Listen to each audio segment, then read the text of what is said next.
I would stop treating growth as a department, really thinking of it as the outcome that all of marketing is driving, because that is the truth, right? We are all there, no matter if you're in brand or in, growth marketing, PR, comms, we're all there to drive growth for the company. Welcome to Time for a Reset, the marketing podcast that gets behind the thinking of the industry's sharpest leaders, shaping the world's most iconic brands. We ask the big questions. What does it take to drive real change? How do you stay ahead when the rules keep evolving? From shifting consumer expectations to marketing seat in the boardroom, every episode dives into what's working, what's not, and what's next. Expect smart conversations, real-world insights, and a bold perspective on modern marketing leadership. Let's hit reset and turn strategy into action. Now, into the conversation.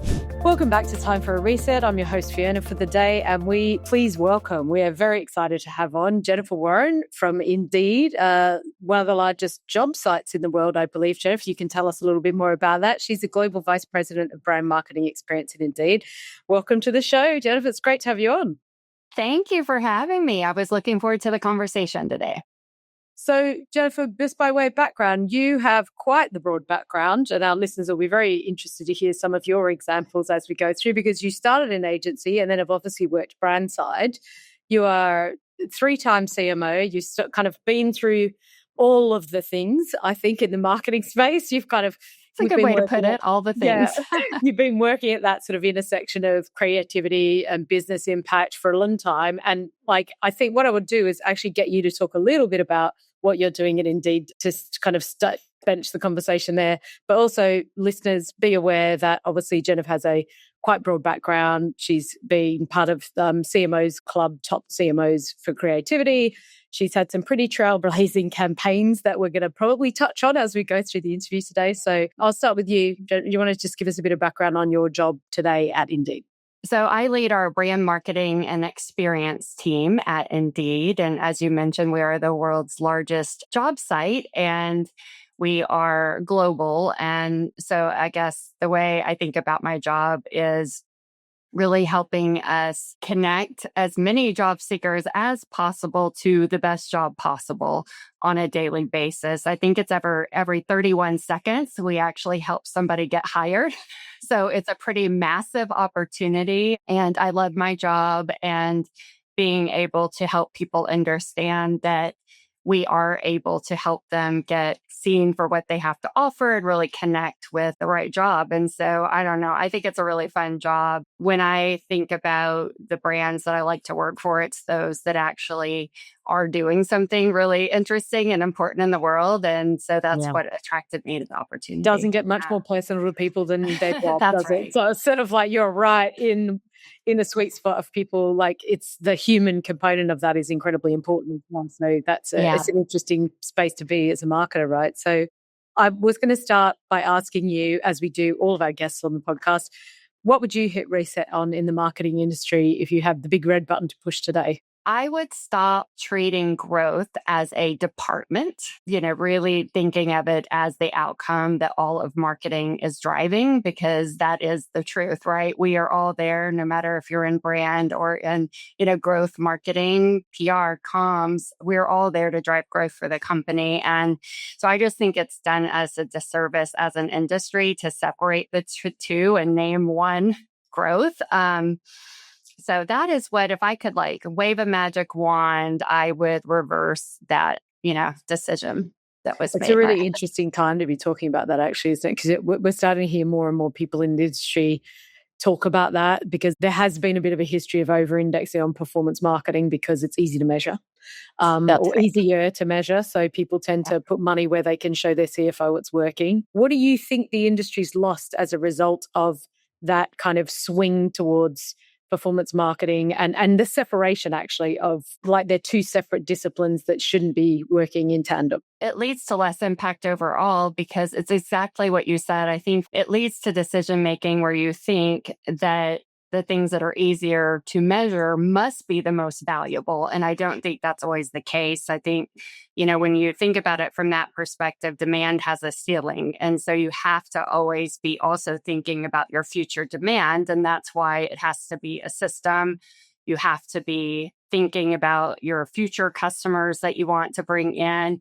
You have to make sure you're staying top of mind, and then the demand should be capturing it. So if we're not thinking of it as a total system and how we're driving growth, both short term and long term, I think there's impact loss to the business. And then I think it also just creates unnecessary conflict internally when you're feeling like you're having to compete for budgets, or if you're not in performance marketing, you feel like you are constantly, trying to Justify. explain in the terms of performance marketing what you do. And it just makes it, to me, Yeah. unnecessarily, hard to think about it as two separate things. Absolutely. And it's also quite interesting that in that discussion of trying to separate it, everyone loses the concept of you still have to have a relationship with the customer. That's And so you right. can't always be selling the customer 24/7 if you're trying to build a long-term relationship with them. So there's a time and a place for performance marketing, and there's a time and a place for brand engagement type of things. Yeah. And just to build on what you just said, it also, the other thing that we lose as an industry is thinking about it that way in departments is not how the customer is experiencing it, right? And so it just loses sight of the customer and the journey, and like how should you be engaging with them at every step. And I think that's a really important point, is it should always center around the customer and the problem that you're trying to solve versus the discipline. You worked on some pretty iconic brand campaigns in your time, and you sort of spent your career proving out that the creativity can drive measurable business outcomes. How do you think about that? How do you think marketing leaders should be reframing that conversation so that brand and performance aren't competing for dollars and it's more seen as an integrated program? Right. Yeah, that's a great question. And one that I would say has been a really important learning and lesson for me at Indeed. And I was just thinking back as you're asking that question on one of the probably most pivotal moments for me in my career, where I was in a board meeting and I was presenting the results from, a great campaign we had done. And I think it was around the Super Bowl, and it was, very well received. We grew our brand consideration. We, of course, had won awards. We saw traffic to the site, and I'm talking about all of this. And our CFO at the time said, "Well, Jennifer, what does a few points in brand consideration mean to our bottom line? How did that really drive revenue?" And it really changed the way, as uncomfortable of a moment as that was, for me personally, thinking about it still kind of makes me queasy.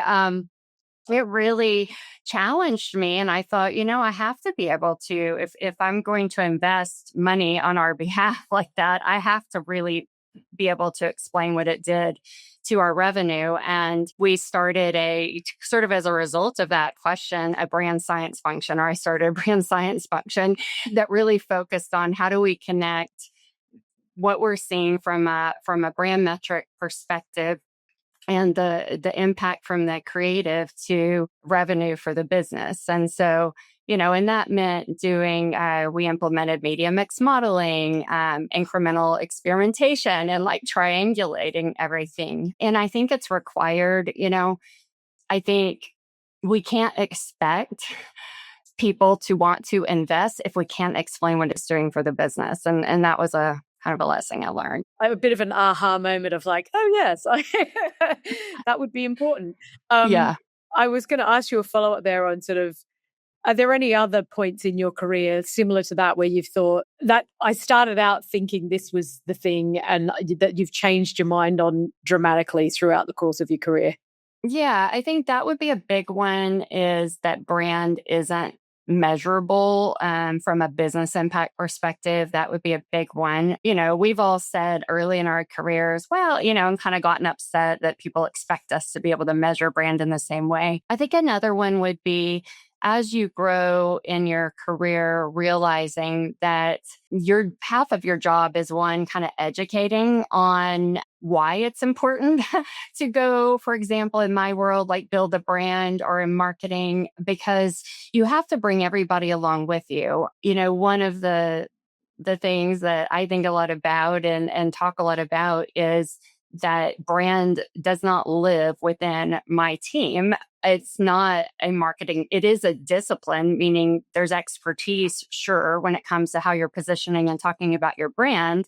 But brand is everything we do. It's how we show up from a customer service perspective. It's our product, first and foremost. How are people experiencing it? So I think going from early in your career thinking, oh, I'm responsible for building our brand was something that I thought to really understanding and knowing and championing that in order to build your brand, every single person in the company has to feel it, understand it, and deliver on it because it's a whole system as well. Yeah. And also know where they fit into that, like the brand promise. So it was so interesting you say that. We had one of the podcast guests we had on in Cannes was talking about, from a QSR perspective, we can do the most iconic campaigns with the biggest stars and all of the things.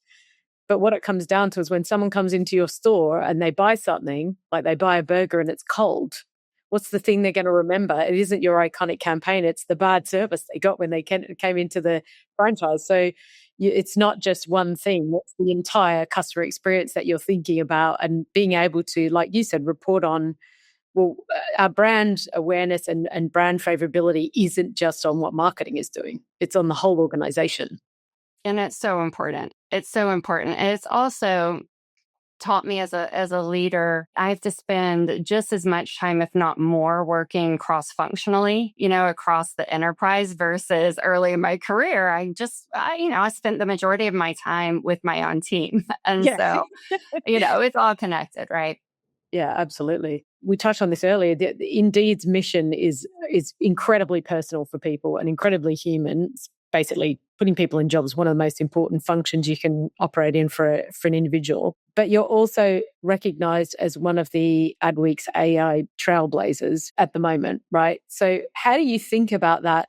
This is a really hot topic for most marketers at the moment, is figuring out what is the right use of AI with human in the loop to stop that feeling very automatronic and make it still feel like you're talking to a person, but using the technology in a smart way to enable your business. So how are you thinking about the relationship between AI and human creativity?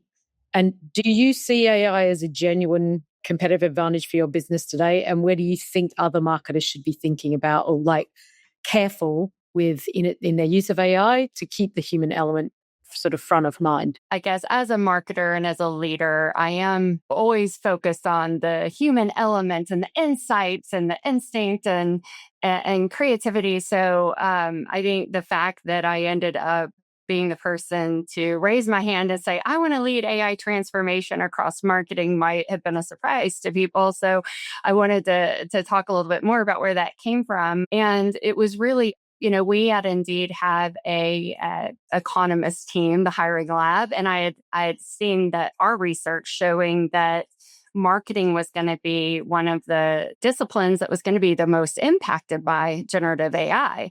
And so part of it at first was driven by, trying to understand that more, as well as just wanting to make sure we all stayed relevant, in our careers and we could stay competitive. So I sort of leaned into it from that perspective. And it's true. At first, I remember talking about it and you could just see fear. And I think we've really kind of gotten somewhat past that. And now people are starting to understand the benefits and seeing it as an opportunity to honestly add to the creativity. And I know everybody talks about the efficiency, that it creates. And it's true, it does. And we're using it in ways to create efficiencies. But I think one of the examples I want to share where it actually has amplified creativity is using it.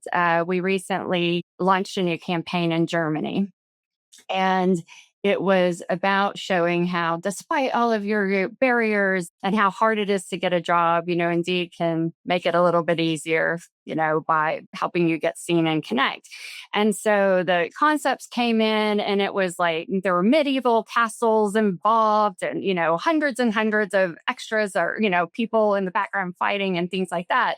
And so we're like, we can't afford that in Germany. And so really the team really looked at, is there a solution to this where we can use AI to create the backgrounds and the animation, and then use humans for the acting, part, of course, because we didn't want to use AI for that. And so anyway, we were able to do this amazing campaign and production within our budget using Gen AI. But it was our teams and the agency that came up with the big ideas and the concepts, but it truly helped us be able to bring it to life. We would have never been able to do that, before. So I guess I look at it as it truly can be a tool that also amplifies your creativity, not just driving efficiency. You just have to, I think, be open to that. There's always, in my opinion, going to be a need for the empathy, the insight, the human's ability to feel what Yes. creative looks and feels like, and make those calls. And I think those that can see how they can also take that and use AI to produce something that they might not have been able to, or use it to challenge their thinking, see something they might not have seen. I mean, for me, that is how I think about and use it. With also predictive analytics, and now the predictive analytics capabilities that would have been really tough even a couple of years ago, now it's real. You can use synthetic data for testing and innovation to go, well, we think this might be true. Let's give it a try and see how we go. We touched on something there as well, Jennifer, about I agree with you in that a lot of what we see is people talking about efficiencies rather than what does that efficiency enable you to do? Because the end goal is actually speed. Because if you can react in real time with all of the data signals that you have, and you've got an easy way to be able to make a decision and move, that's the real thing that AI is enabling you to do. That it's just kind of making it faster. Some of those mundane processes that you've been doing manually for years, being able to automate that stuff to allow people to step back and do the creative stuff. That's really why you want it in marketing.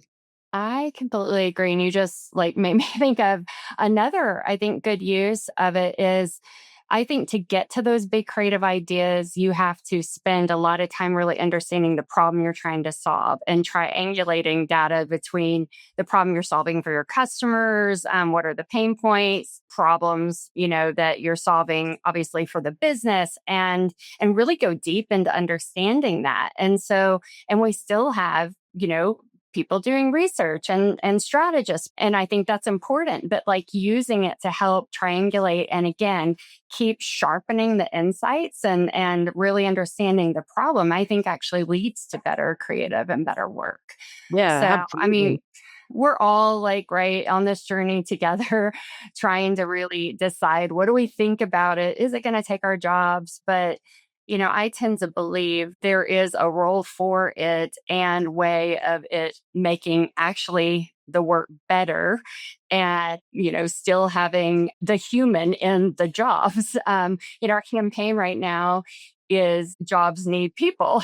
And I truly believe that jobs do need people. And so I think it's about just using it to amplify within, the work that we do. Where can you use it to actually make things better? And then embracing that and building on top of it. That's the way I think about it. How are you involved in the creative process today? You just talked about it a little bit there, a great example of how you kind of evolved it with the agency. How do you know when the idea is truly a breakthrough? What's the thing that makes you all go, ooh, that Yeah. one?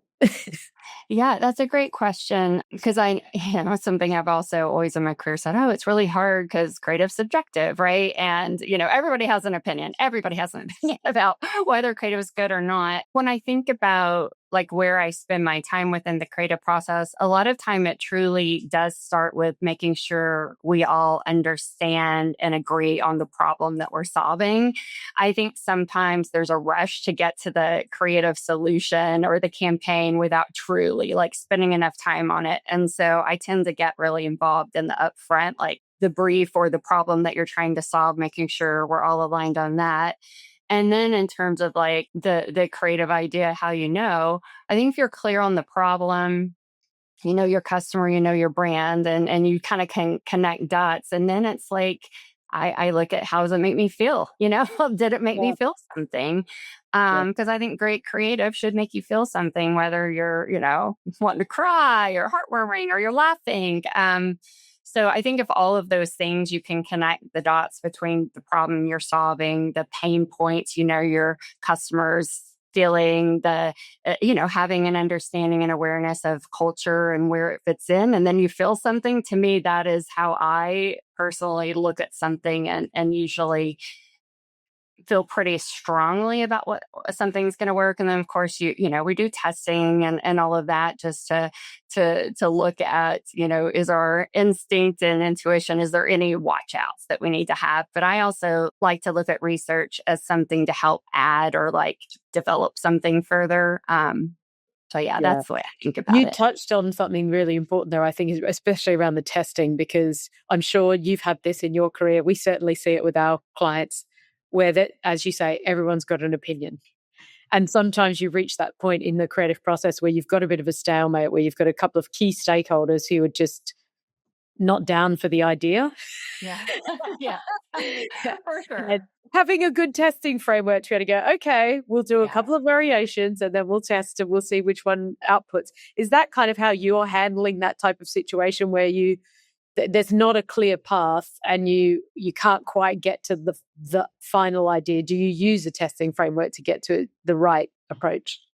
Yeah, we actually test everything. Another lesson for me, early on, is not to make it a reactive thing, because there's always going to be someone in the room who questions it, especially when you work at a large company like I do, that's, very matrixed. And when we invest a lot of money in building our brand and in marketing. And so a lot of these big campaigns, I mean, they could go to, even at a board level, depending. Yeah. And so, so I learned pretty early on to come to the table with my recommendation, my point of view, based on first insight and a clear articulation of the problem. And then also having both quantitative and qualitative testing. At first, I relied a lot on qualitative, and I realized, especially at a data-driven company like Indeed, it was like, that's great that 50 people said this, but we need numbers. So we do both. And then I think it's about, again, looking at, if it's an idea you really, really believe in and your team and everybody really is feeling it, it's how do we then take this and maybe improve upon it if we saw the numbers weren't as great as we thought they were going to be? And what can we take and learn from this? And sometimes it might be, you just haven't convinced me. It's a great idea, but, you haven't convinced me as a consumer that Indeed can solve the problem. And so you might just need to add in a little bit more around that.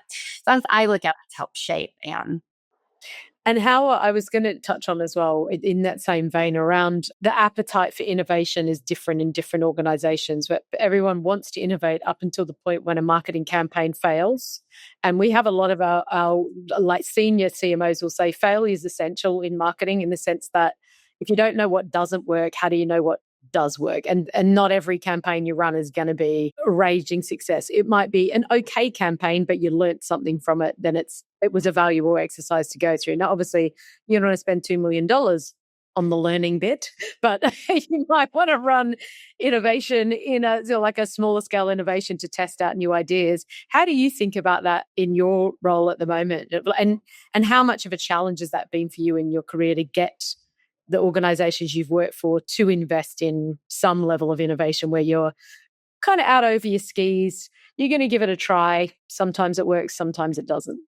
I would say it's at Indeed, it's expected. Like, we are expected that we're always trying to innovate and find new ways of doing things, and encouraged to share failures. And that is important, and it's hard, right? Because who likes to stand in front of a room and say, I believed in this thing this and it completely yeah. passed? Like, that's, Yes. And so I think, and sharing it broadly, like that's something that we all talk about is we need to tell everybody we felt this thing so Yeah. that they don't go and try it and or they build on, what we already learned. And so I would say one, it is about like just how you build a culture where that is okay and you're out there talking about it and it's hard to do, especially at first.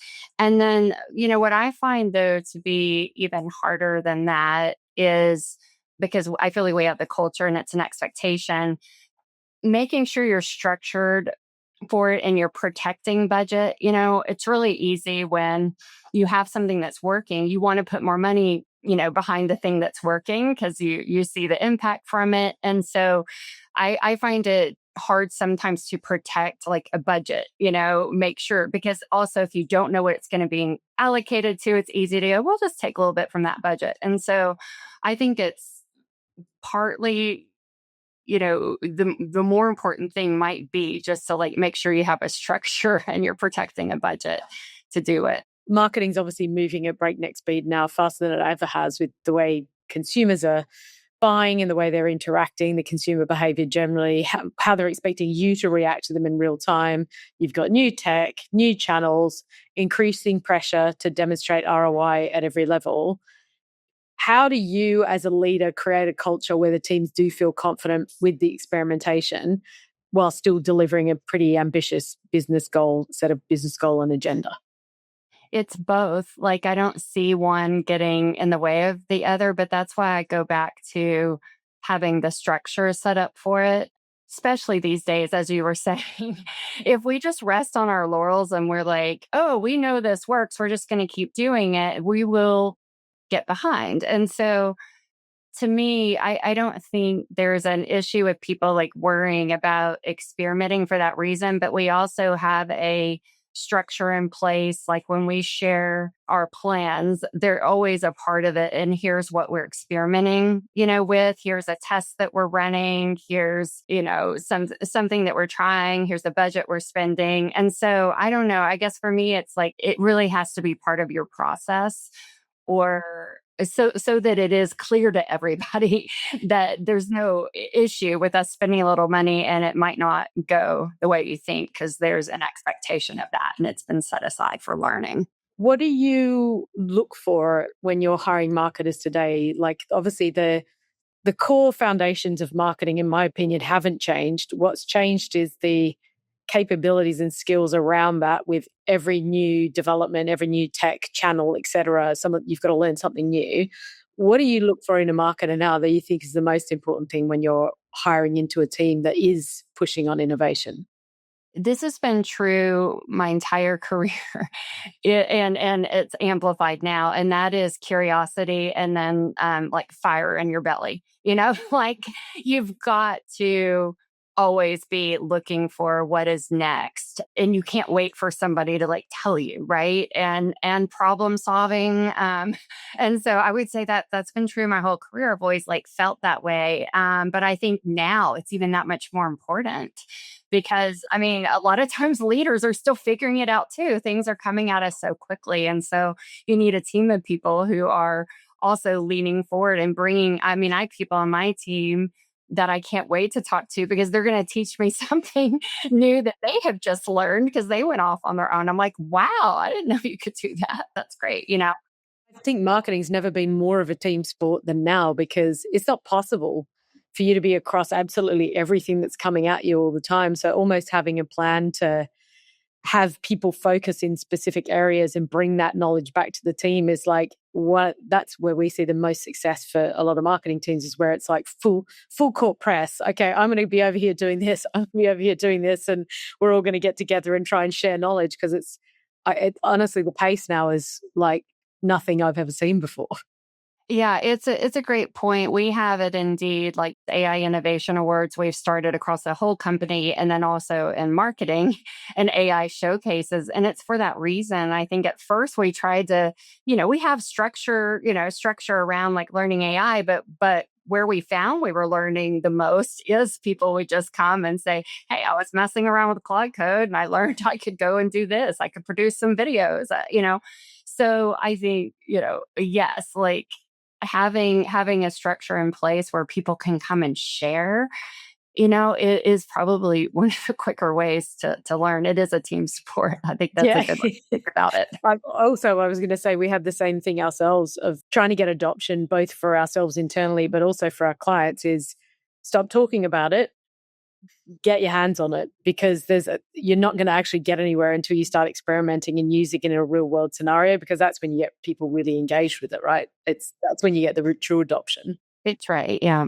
So I was going to ask you a more generalist question about, if we're having this conversation 3 years from now, what do you hope will have changed in the industry, not just for Indeed, but just generally the marketing industry as a whole? And what gives you the most optimism about where marketing's headed next? I hope, and I guess from my perspective, I mentioned the hiring lab data that did show and continues to show that our industry will change in terms of how we use our skills. And so in a few years' time, what I hope to see is that we have moved past any fear that AI is going to take our jobs. We have learned how to use it in the right ways that only amplifies, what we do well, and of course creates efficiencies, helping do things to, that maybe we don't want to do to really free us up, and that it truly just makes what we do in marketing that much more impactful, that much more enjoyable. And I believe it can happen. You asked like why I'm optimistic about it. I do think people who tend to gravitate towards marketing as a field they are like curious, they're problem solvers, they're creative, they're tenacious. And so, and I spend a lot of time with marketing leaders talking about this topic. And I feel like everybody is looking at how do I use it for good to make things better. So I want to believe that as an industry, we will get there and we'll be in a better place in a few years. You're in such an interesting spot, Jennifer, knowing what you know. Like, you've got access to all kinds of analytics on job data right now. So this question is particularly poignant for you, as around the, like, in your opinion, what are the most important attributes and skills of a senior marketer for tomorrow? Because you're seeing it in real time, like how the job specs are changing, how the different skill sets are getting ranked and rated, and which candidates are popping in that scenario. Like, what's your take on that? One of it's just some recent data that I've seen that is really interesting is how marketing is now also seen as a skill set across other departments, like product. Within product, there's now a lot more, not just product marketing, but marketing skills look for within different departments, in sales and client success.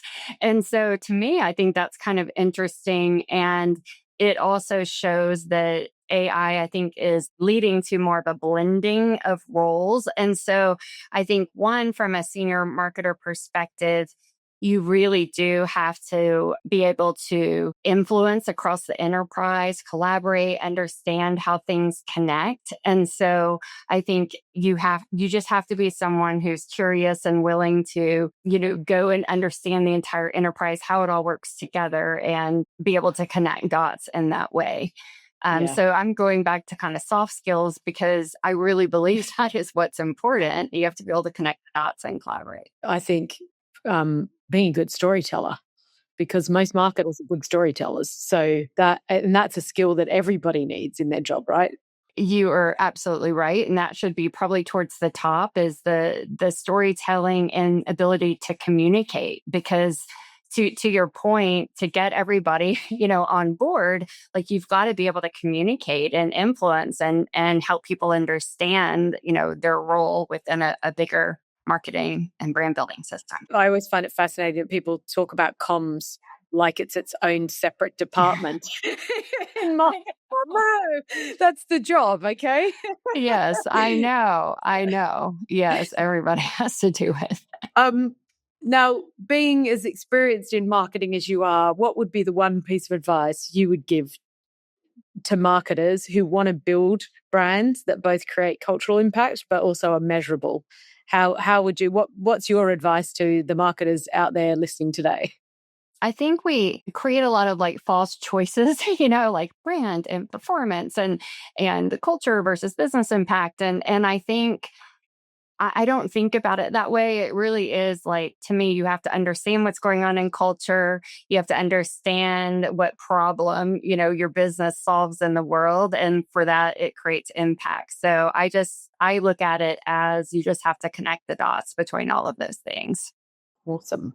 And then we always ask this at the end of our podcast recording to all of our guests, which is being vulnerable for a minute. What are the things you're still working on yourself to be a better marketer? What are the areas you want to improve in? I am working on sort of what I'd mentioned earlier that I think is increasing in importance, and that is working across the company and freeing time up. It's really hard. I lead six teams, over 100 people, global team, and it's so easy to spend all of your time with your team, and even just within marketing, right? And so I am working on how to make sure my team feels completely empowered to make a lot of the decisions and without involving me, and freeing up at least 50% of my time to connect more with people outside of marketing, product and sales and client success and finance, because I think that's where I can create, better impact for Indeed, and even help my team, by doing that. And it's a balance, every single week. I'm like, okay, where am I spending my time? But that is what I'm working on. I was going to say, you just touched on one of the biggest challenges, I think, of the modern marketing age is that's critical, like getting the decisioning point to the person who's doing the actual work. Because if you want to move at speed, if you haven't delegated the decision making to the person who's doing the work, then you can lose weeks in internal debate about whether or not you want to do something. And I find that a fascinating space to be in now, because what used to be like a 16-week planning cycle for media and the sign-off process, etc. Now people are like, the moment is gone. If I'm waiting for 16 weeks, like I can't wait that long. Someone has to make a decision now. Like it's a really fascinating spot to be in, right? It is true. It is necessary now. It is necessary to basically get the delegation right so that people can move quickly. Because I mean, the expectation now to respond to cultural moments literally within 24 to 48 hours, it's like, it's there. So that it's a challenge for all marketers, right? Being able to get to that right level of framework and operating model where people have got safety within a framework to make a call and make it quickly. And I think that's what it comes down to, is having that framework. Because you're right, especially big companies, right? Culturally, being able to act in the moment. You see a trend on social, there's legal, there's all these different steps that we used to have to take. And now you still do, but we spent more time figuring out the framework so that everybody knows, like, it's approved as long as we don't violate any of these things. As long as these things are true, you can do it. Yes, and then you can run with it. Yeah, that's right. Awesome. Well, thank you so much for joining us today, Jessica. It's been a great chat. I've loved having you on, and thanks for giving us your time.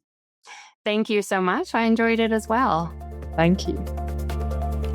Thanks for listening to Time for a Reset. If you got something out of today's episode, share it with a colleague or drop us a review. For more sharp thinking and practical tools to help you lead modern marketing, follow us wherever you get your podcasts. Until next time, hit the reset button and get change over the line.